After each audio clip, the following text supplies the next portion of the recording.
Kita bersyukur kepada Allah Subhanahu wa taala. Malam hari ini Allah Subhanahu wa taala pertemukan kembali kita dalam satu majelis yang mulia. Al-Imam Atha rahimahullah taala di dalam satu makalahnya beliau mengatakan majalis zikir, majalisil halal wal haram. Yang dimaksudkan dengan majelis zikir itu adalah majelis yang membahas tentang mana yang halal, mana yang haram. Kaifa tashtari, kaifa tabi, kaifa tusalli, kaifa tasumu. Bagaimana cara kita berjual beli, bagaimana cara kita sholat, bagaimana cara kita berpuasa, bagaimana cara menikah, kaifa tolak, bagaimana cara dalam pernikahan, dalam talak. Maka itulah yang disebutkan dengan majelis zikir, majelis yang membahas tentang halal dan haram. Kemudian salam kepada salam mari sama-sama kita sampaikan kepada junjungan adab Nabi Mustafa Muhammad sallallahu alaihi wasallam. Bapak Ibu hadirin mulai Allah Subhanahu wa taala, tanpa terasa sebentar lagi kita akan memasuki bulan Dzulhijjah. Ya Ibu ya. Nabi Muhammad sallallahu alaihi wasallam menyebutkan di dalam hadisnya, "Ma min ayyamil amal shalih fiha ahabbu ila Allah min hadzal yaum yakni yaumul Asyura." Kata Nabi Muhammad sallallahu alaihi wasallam, tidak ada hari yang lebih baik untuk beramal saleh fiha ahabbu ila Allah, yang di dalamnya mendatangkan kecintaan daripada Allah Subhanahu wa taala, min hadil yaum, daripada hari ini, yakni yaumil Asyura, yaitu pada 10 ya, yaumil Asyura, 10 awal daripada bulan Dzulhijjah. Jadi bermakna mulai daripada tanggal 1 sampai tanggal 10 Dzulhijjah ya. Itu adalah hari-hari terbaik ya, bila mana seseorang ingin beramal soleh. Bahkan ada satu orang yang bertanya kepada Nabi Muhammad SAW, walal jihad ya Rasulullah, apakah tidak juga dengan berjihad ya Rasulullah? Walal jihad, kata Nabi, illa rajulun kharaja bi nafsihi bimalihi wa nafsihi, kecuali ada seseorang laki-laki yang keluar daripada rumahnya ke medan jihad dengan harta dan dirinya, falam yarji, dan dia tidak akan pulang kecuali mendapatkan predikat sebagai orang yang mati syahid. Itulah keutamaan orang yang beramal di 10 hari awal daripada bulan Dzulhijjah. Dan insyaallah kita akan memulai nanti pada tanggal 18 ya, tanggal 18 Mei ini. Itu sudah masuk tanggal 1 Dzulhijjah.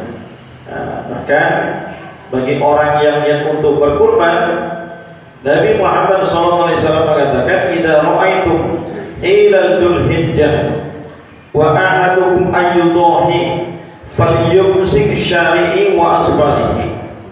Kalau seandainya kalian melihat hilal bulan Dzulhijjah, maknanya tanggal 1 Dzulhijjah, wa ahadukum ayyudahi, dan kalian sudah memasang niat untuk berkurban, falyumsik syari'i wa asfarihi, maka hendaklah dia menahan untuk tidak memotong kuku dan mencukur bulu-bulu yang ada di seluruh tubuhnya. Maknanya hukumnya adalah disunnahkan. Kalau kita melanggarnya maka hukumnya makruh. Saya ini sebenarnya mau bahas tentang masalah kurban ya, tapi karena memang di mushola di sunnah kajian kita ya, kita bahas tentang kajian kitab juga.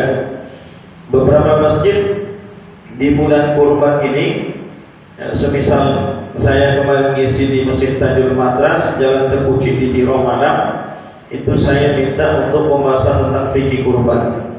Nah, besok juga di kantor BKKBN begitu juga. Malam Jumat di Masjid Ubudiyah Jalan Kejaksaan, nah, kita juga minta untuk masalah fikih kurban. Tetapi karena memang di sini ya kena berurutan ya, ini sudah masuk pada hadis yang ke-6, tapi tidak ada masalah. Nanti kalau seandainya ada yang ditanyakan dalam masalah bab kurban silakan ya, karena kadang-kadang ada orang nanya kemarin, Ustaz, Gimana kalau seandainya saya Ustaz menyembelih 1 ekor kambing dengan 2 niat? Yang pertama niat kurban, kemudian setelah itu niat akikah. Apakah sah? Apa yang saya niatkan ini? Ya. Ada orang menyembelih 1 ekor kambing dengan 2 niat, akikah dengan kurban. Sah atau tidak? Sah atau tidak? Hah? Sah atau tidak? Hah? Kita bicara itu menukil pendapat ulama, Pak, bukan pendapat kita. Ya. Kalau menurut Imam Ibnu Hajar Al-Asqalani dalam kitab Tuhfatul Mu'taz, yang sah cuma 1 saja. Ya. Tapi kalau menurut pendapat Imam Romli di dalam kitab Nihayatul Mu'taz, dua-duanya sah. Dan dua-duanya ini Imam Ibnu Hajar Al-Asqalani dengan Imam Romli adalah ulama besar dalam mazhab Imam Syafi'i. Penjelasan yang lama ini, jangan pula nanti ibu pikir mau berpisah. Saya kalau saya bilang kurban aksa pun tidak masalah. Ya. Adakah ibaratnya Ustaz? Ada. Ini mazhabnya Ibnu Abbas dan itu disebutkan dalam kitab. Bahkan kata Sayyidina Ibnu Abbas, Bapak Ibu hati mulai kalau ya'murun al-fakir, saya memerintahkan kepada orang-orang fakir yang memang ketika tanggal, ya, ketika yaum nahar penyembelihan hewan kurban, memang dia nggak mampu sama sekali. Orang-orang fakir, miskin, memang dia nggak mampu, tapi dia bikin kurban. Habis sholat Idul Adha, dia pulang ke rumahnya, sembelih ayam atau angsa, doa sama Allah, ya Allah, inilah yang menjadi kemampuanku pada hari kurban ini, ya Allah. Tapi jangan diantar ke masjid. Nanti datang pula musola Hidayah. Ustaz itu bilang boleh korban pakai ayam atau angsa. Ini korban saya ayam sama. Bingung nanti BKM musolanya. Ya, ini dikhususkan kepada orang-orang fakir. Ya. Baik Bapak Ibu hadirin mulai Allah Subhanahu wa taala, kita bahas tentang kitab ini dulu. An Abi Abdillah Nu'man bin Bashir radhiyallahu anhu qala, disebutkan oleh Sayyidina Nu'man ibn Bashir radhiyallahu anhu qala, sami'tu Rasulullah sallallahu alaihi wasallam yaqulu, kata Sayyidina Nu'man, aku mendengar langsung daripada Nabi Muhammad sallallahu alaihi wasallam. Yaqulu, Nabi Muhammad sallallahu alaihi wasallam berkata, innal halal bayyin, sesungguhnya halal itu adalah sesuatu yang jelas. Wa innal haram bayyin, dan kemudian setelah itu haram itu juga jelas. Maka hadis ini berbicara tentang halal dan haram, syariatnya Allah Subhanahu wa taala, bahwasanya halal itu sudah jelas, haram sudah jelas, Pak. Ya. Jadi sebenarnya bukan membahas ini, karena ini sudah jelas. Contoh saya mengatakan dalam masalah bab yang halal seperti mana makan babi, ya. Kemudian setelah itu khamar, judi, orang sudah makruf bahwasanya ini adalah perkara yang haram. Hurriman alaikumul maitah waddamu wa lahmul khinziri wa ma uhilla li ghairillah. Hurriman alaikumul maitah waddamu wal khinzir, Allah mengharamkan bagi kamu, ya, waddamu, darah, lahmul khinzir, itu sudah jelas. Judi, khamar, haram tidak? Haram tidak? Sudah jelas. Ya. Jadi sudah jelas. Innamal khamru wal maisir wal ansabu wal azlamu rijsun min amali syaitan. Sesungguhnya khamar itu, judi itu, wal ansabu, mengundi nasib, wal azlamu, menyembelih selain nama Allah, rijsun min amali syaitan, maka itu adalah pekerjaan setan. Sudah jelas. Halal sudah jelas juga. Ya. Makan ayam halal enggak? Halal enggak, Pak? Kalau ayam orang masuk rumah, nanti diambilnya pula ilangnya. Saya pernah dengar ada ustaz bilang, Ustaz, kalau tetangga kita tuh dia punya pohon mangga, kemudian dahannya itu masuk ke dalam pekarangan rumah kita, dan kemudian setelah itu berbuah, buahnya boleh kita ambil, Ustaz.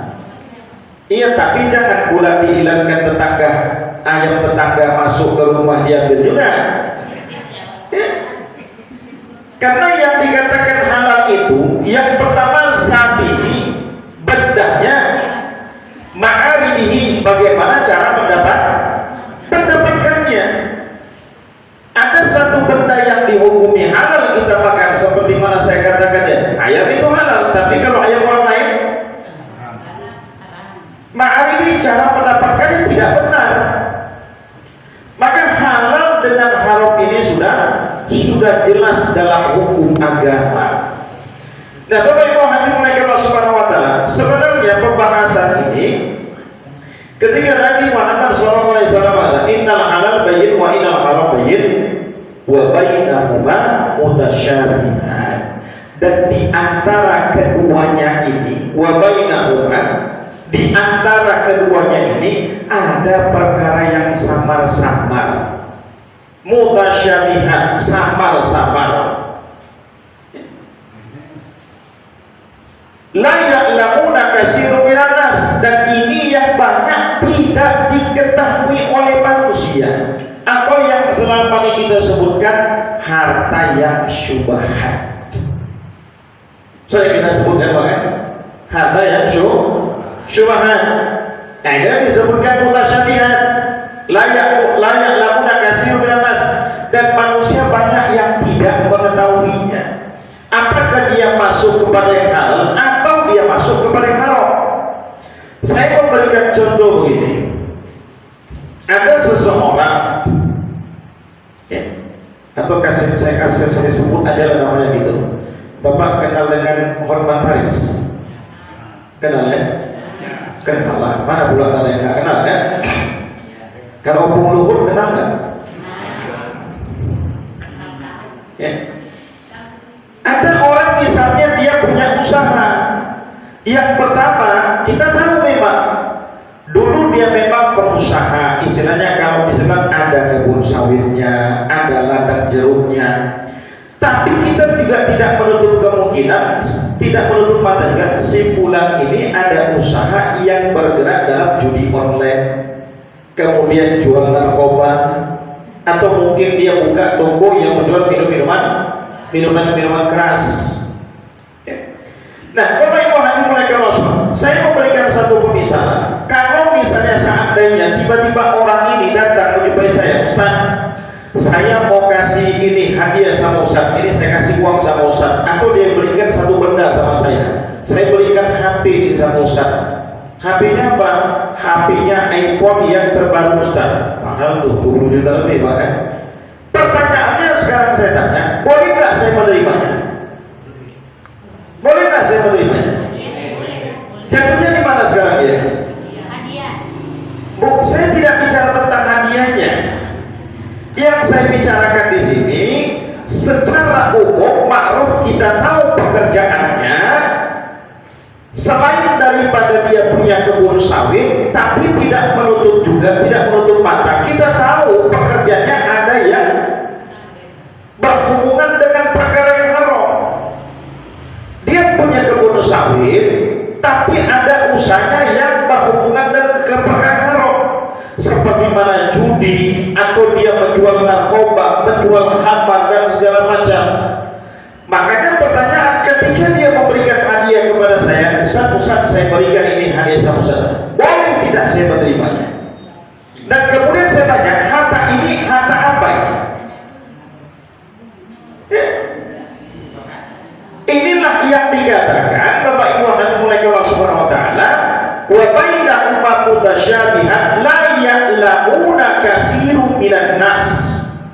Inilah yang dikatakan di antara keduanya, antara yang halal dengan yang haram tersebut ada harta yang samar-samar.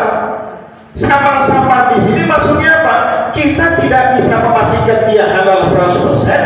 kita juga tidak bisa memastikan ini haram 100%. Boleh jadi HP yang dia belikan, dia kasih sama saya bersumber daripada harta yang halal, daripada kebun sawitnya.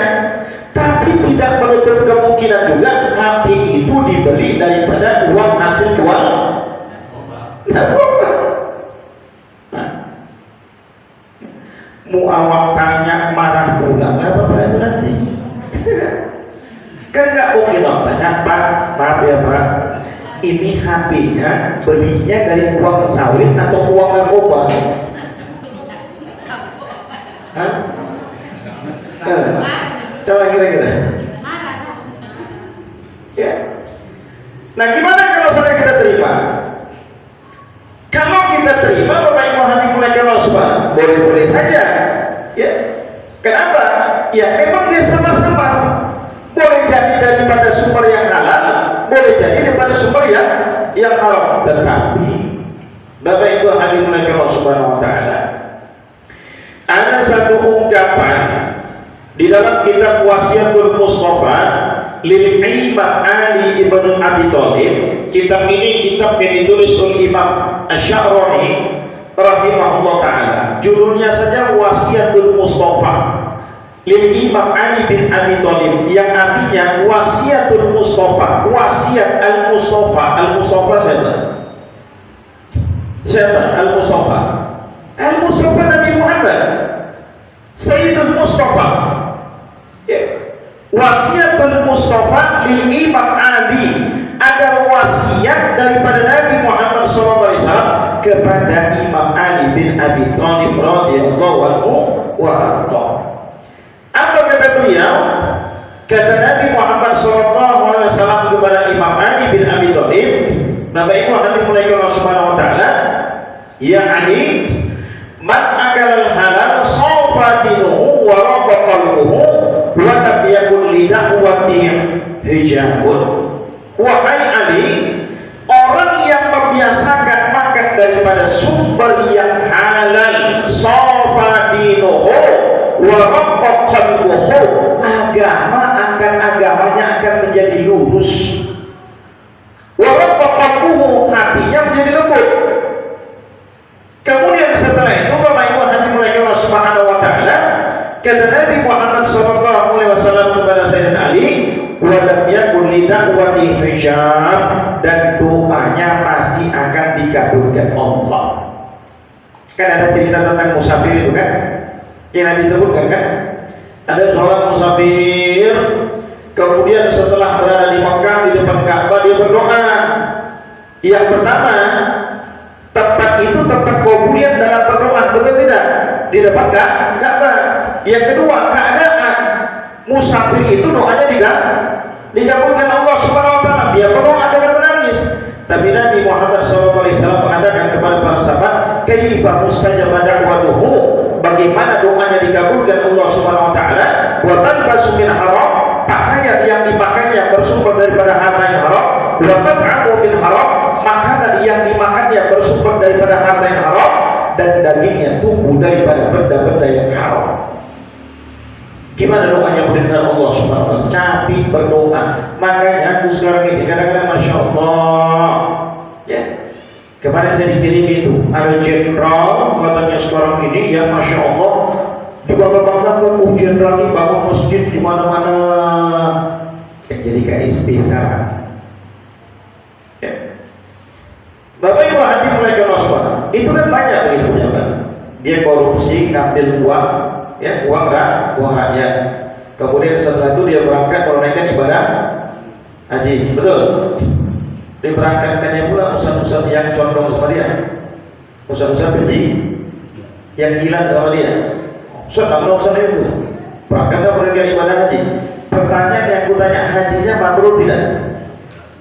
Hajinya mabrur tidak? Inna Allah thayyib la yaqbalu illa bit-thayyib. Allah itu baik dan Allah hanya menerima harta yang baik saja. Lihat bagaimana pengorbanan antara Habil dengan Qabil. Yang diterima Allah yang mana? Yang baik atau buruk? Yang baik yang diterima Allah Subhanahu wa taala. Yang buruk tidak diterima Allah Subhanahu wa taala.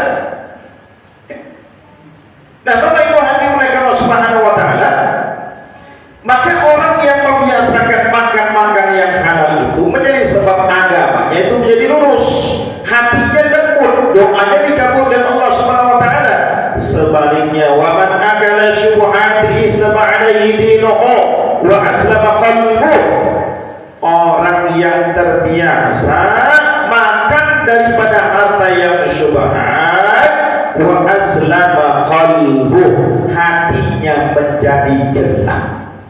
Ya. Maka Nabi Muhammad SAW, faman ittaqa syubhat istabra li dinihi wa irdi. Tadi saya mengatakan, kalau seandainya diterima juga tidak ada masalah, betul tidak? Karena memang harta itu remah-remah. Ya. Bisa kita katakan halal, bisa juga dikatakan haram. Itu yang dikatakan subhan, remah-remah, gak jelas sama sekali dia. Tetapi Nabi Muhammad SAW mengatakan, faman ittaqa syubhati istabra li dinihi wa irdi. Kata Nabi Muhammad SAW, Bapak Ibu yang dimulai Allah Subhanahu Wa Taala, orang ya, orang yang menghindari perkara yang samar, ya, faman ittaqa, ya, bertakwa kepada Allah, menghindari dari harta yang samar-samar tersebut, ya, dia hindari itu harta yang syubhat, istabra li dinihi wa irdi. Maka Nabi Muhammad SAW mengatakan, Bapak Ibu nanti mulai Allah Subhanahu Wa Taala, berarti dia sudah memelihara agamanya. Istabra li dinihi wa irdihi, dia telah memelihara agamanya dan kemudian memelihara dirinya. Sekarang kita nih gini Mbak, kadang-kadang saya bilang, kadang-kadang kita lihat, jangankan untuk menghindari yang syubhat, kadang-kadang yang haram aja musuh. Betul nggak saya bilang? Ya? Jangankan yang syubhat, yang rembang-rembang. Ya.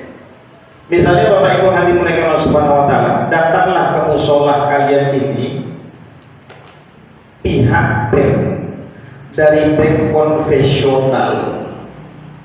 Bank apa Ustaz? Kita buat aja lah bank konvensional. Datang jumpai ketua BKN, Pak, kami mau ngasih bantuan ini Pak untuk masjid nih Pak, tuh sekian puluh juta atau 100 juta Pak. Kira-kira sekarang saya tanya, terima atau tolak? Kita tahu nih, banknya ini bank konvensional. Bank konvensional itu riba tidak? Riba tidak? Riba kan? Riba enggak? Ada masjid itu dibangun dengan dasar takwa kepada Allah. Ya. Terima tidak? Itu untuk urusan untuk urusan masjid, musola, masya Allah. Ya, datang berjamaah ke masjid ini mau ngasih sumbangan gumsu, ya, sumbangannya apa? Mobil ambulan. Terima tidak? Terima. Ya. Makanya Bapak Ibu hadirin Allah Subhanahu Wa Taala, untuk menjadi orang takwa itu bukan seperti mana membalikan telapak tangan, tidak. Kalau kita belajar tasawuf atau kita belajar suluk, itu di suluk itu ada makom-makom, ada makom zuhud, ada makom warok. Kalau kita bicara tentang makom zuhud dengan makom warok, ini mana yang lebih tertinggi, wirani atau zuhud? Warok ini hanya sebagai menghindari diri daripada perkara yang syubhat, harta yang remah-remah. Sedangkan makom zuhud ini yang halal pun dia ambil hanya separuhnya saja. Diambil separuhnya saja. Saya pernah sampaikan kisah di sini tentang maling bin Dinar. Ada yang masih ingat kan? Ada yang masih ingat kan? Maling kisahnya maling bin Dinar. Dia naik kapal, di tengah perjalanan diminta ongkos kapal. Kata Malik bin Dinar, saya sholat dulu 2 rakaat. Begitulah orang-orang dulu. Orang-orang dulu tuh mereka nggak punya dunia zahirnya, tapi mereka punya Allah. Makanya dalam hadis Qudsi disebutkan, ya ibadi idza wajadtani wajadta kulla syai'. Wahai hambaku, kalau kalian dapat aku, kalian akan dapat segala-galanya.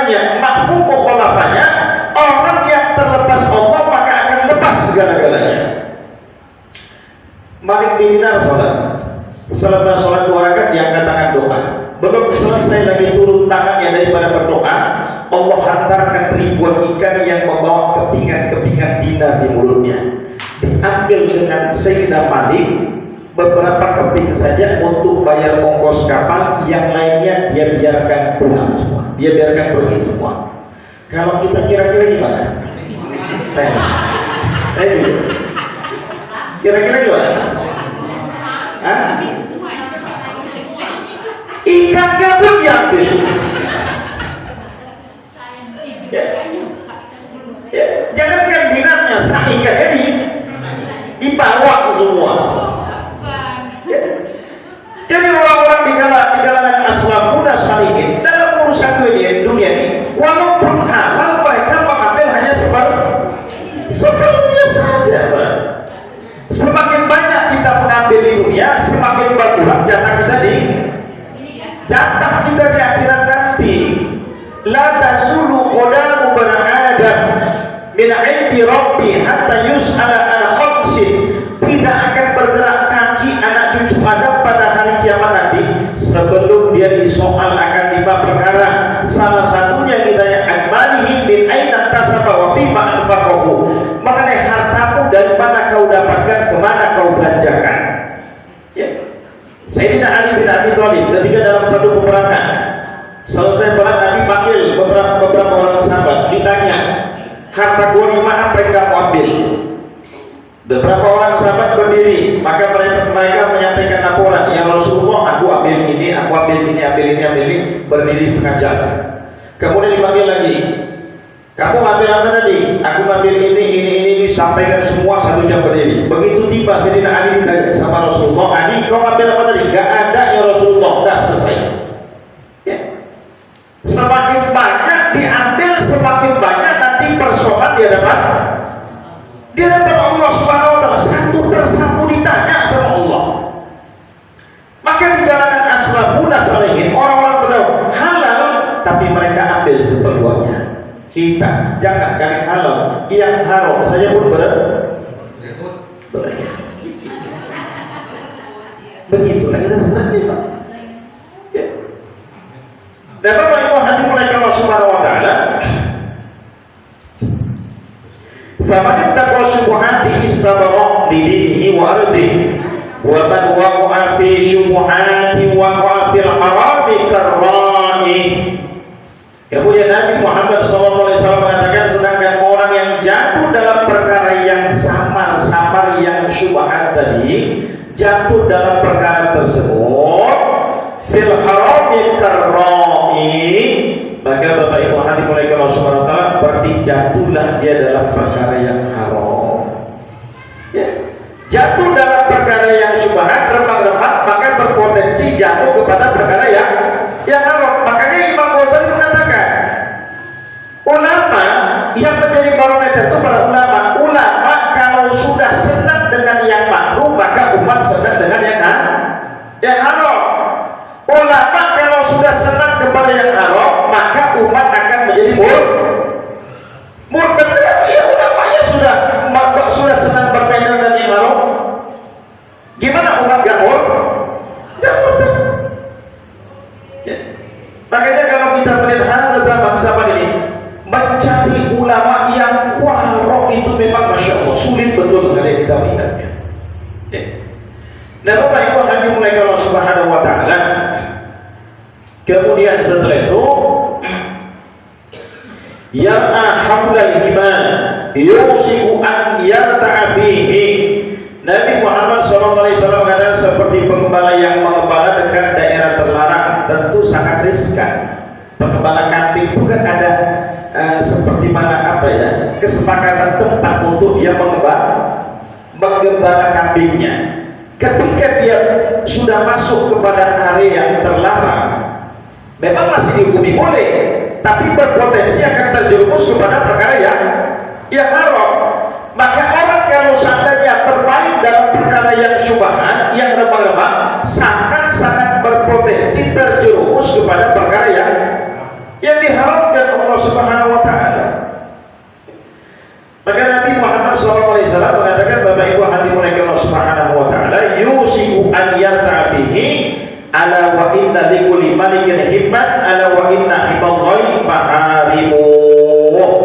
ingatlah bahwa daerah larangan Allah adalah apa yang diharamkan oleh Allah Subhanahu wa taala. Jangan coba bermain-main. Ya. Makanya Bapak Ibu hadirin Allah Subhanahu wa taala, kita ini kalau biasanya ustaz-ustaz ini, kalau misalnya untuk diri kita ini, kita tidak berbicara tentang hukum itu sesuai dengan pemikiran kita, tidak. Misalnya begini saya bilang, saya misalnya ada tiba-tiba orang kasih uang sama saya, satu orang haji, kemudian haji ini mengatakan, Ustaz ini Ustaz zakat mal saya Ustaz, ini zakat saya Ustaz tuh. Saya bilang belum ya. Kalau saya yang ditanya pendapat saya apa hukumnya mengambil ini, kira-kira apa pendapat saya? Ini kan tahu diri kan?